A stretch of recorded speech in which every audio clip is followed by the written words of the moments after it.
What's up, Sag? Happy full moon in Aries. Actually, let me introduce myself. My name is Sarah. I am a healer and a star seed and a spiritual counselor. I am a consciousness from a different time and space that has come down with the 144,000 to play human. And actually, that's the first time that I had ever said that, but I'm definitely one of the 144,000. Yeah, I love you too. I love you too. That has come down to help humanity during the awakening and the ascension and just like the complete prophecy of this planet. So I'm very excited. I'm here for you. I'm helping you make sense of all the woo-woo and the jargon and stuff like that. But we use astrology on the new moons and the full moons to kind of make sense a little bit about what the planets are doing to you and give a little bit of validation and understanding. Like we have 12 houses in our chart, and this chart behind me is for Sag rising, but this reading can always be watched by a Sag sun as well as a Sag moon to get the vibrations. But we have all these different components and areas of our life that we need to tend to and take care of and keep clean and nourished. So what I love about astrology is twice a month we have the sun and the moon that highlight certain houses where we can manifest and release. It's kind of like the tides. They come in and they come out. So right now, we're releasing in our 5th house of creativity, play, romance, joy, childlike spirits, kiddos if you want those. And when I was setting up the grid, I really wanted to title this video the same thing as the Libra rising video, which is Let 'em Go. But there's more to it than that for you. There are some energy vampires, and I don't know if you're aware of that terminology, but I'm going to give a few different parables because there's someone that's really like sucking the life out of you a little bit in a way that maybe both of you are unconscious of, but also it's as if like, show me your friends and I'll show you your future. You are the amalgamation of the 5 closest people to you. Your nervous system actually is affected by the people around you and their nervous systems. So it just seems to me like there's not like a fork in the road. There's been a fork in the road in a while for you, Sag. We've been talking about succubuses since the beginning of the year, all right? I'm going full fire words right now on you because I love you and we're going to pick up the pace a little bit. But there are some people that are unconsciously, subconsciously, or consciously keeping you basic. Whether this be at work, whether this be in your personal life, in maybe your acquaintance group, maybe in like the whole, like you always go out with this huge group of people and there's a few of them that are like,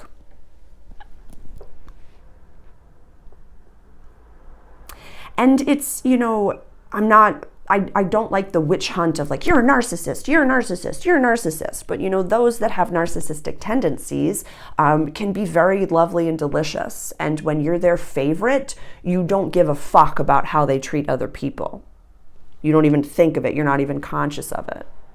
But there's something going on that I would really love for you to actively highlight and be aware of and participate in, because if not, the South Node in Mars, they're going to do it for you.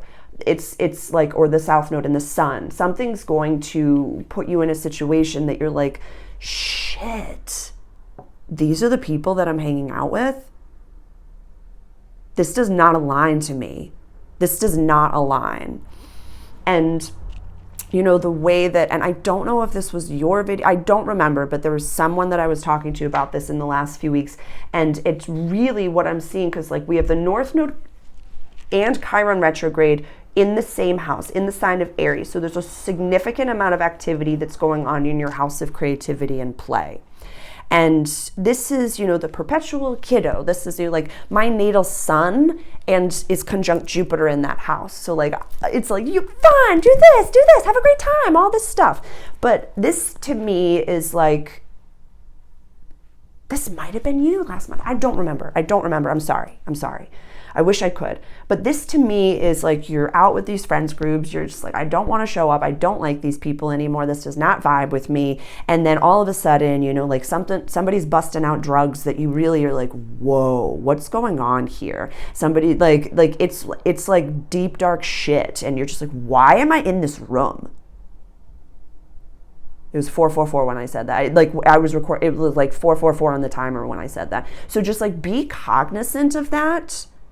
Because it's like, then, somebody sees you in that room and they're like, and now it's just, I'm going to use the word because it's in my head and I feel like it's going to affect some of you, but like, this is your reputation.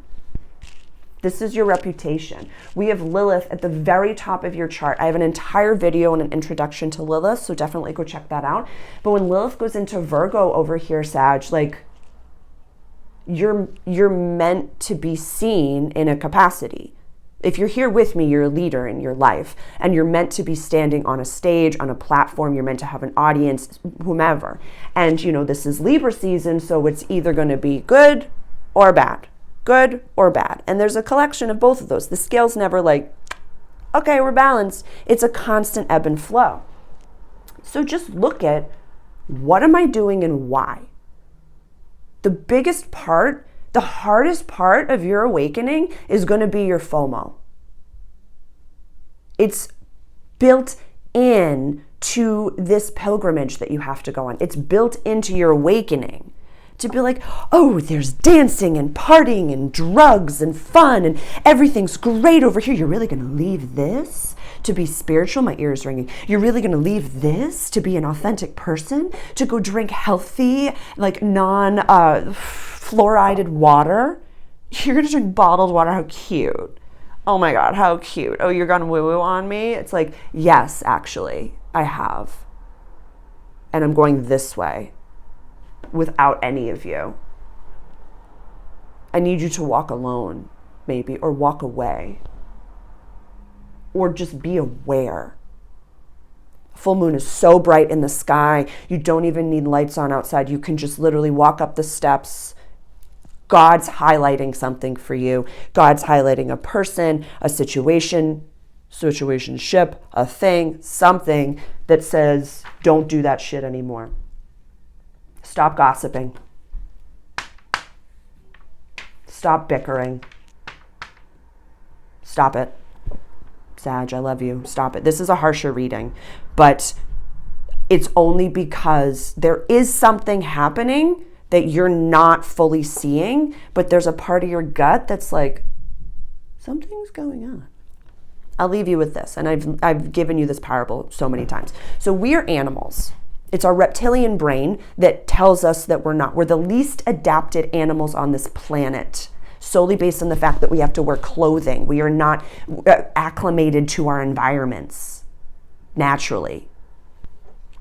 And so when a deer is out in the morning and it's eating berries and it's just the dawn is waking up and it's just chilling out there, there's dew on everything and is vibing.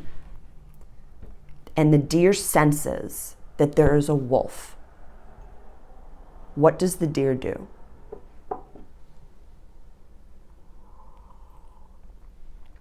It gets the fudge out of there. It gets the motherfucking fudge out of there. But what have we done as humans? Especially in friendships. This is a nice wolf. No, I've met wolves before, and I'm going to tame this wolf. No, oh my God, no. I know that they're like violently just like drooling at the mouth, but I feel like they have a nice little soul. I see a tiny little speck of a white light inside of them. So all's well, it's fine. It's totally okay. Oh no, they're attempting to mount me? No, this is totally platonic. It's fine. It's totally, oh, they're gossiping about me in a red. It's fine, it's jovial, it's cool. It's no. You are better than that. You are better than that. There's a reading I want you to go back and watch. It's from like January or February. And we talked about like there's someone, it was in Cap season. It was like a Cap Aquarius season. It was the beginning of 2023. And we were talking about a succubus. And it's a very similar type of a vibration. But we were planting redwood seeds, honey. You're so fucking worthy. I can't even, I got nothing more to say. I love you. I'm sorry this is a little bit harsher, but it's you and I love you and I'm able to say that to you because I give a fuck about you. Yeah. I'm happy to say, hey, don't do that. Because the eclipses are coming in the 11th and the 6th house for you. So we'll talk about that in a few weeks. Ciao, ciao.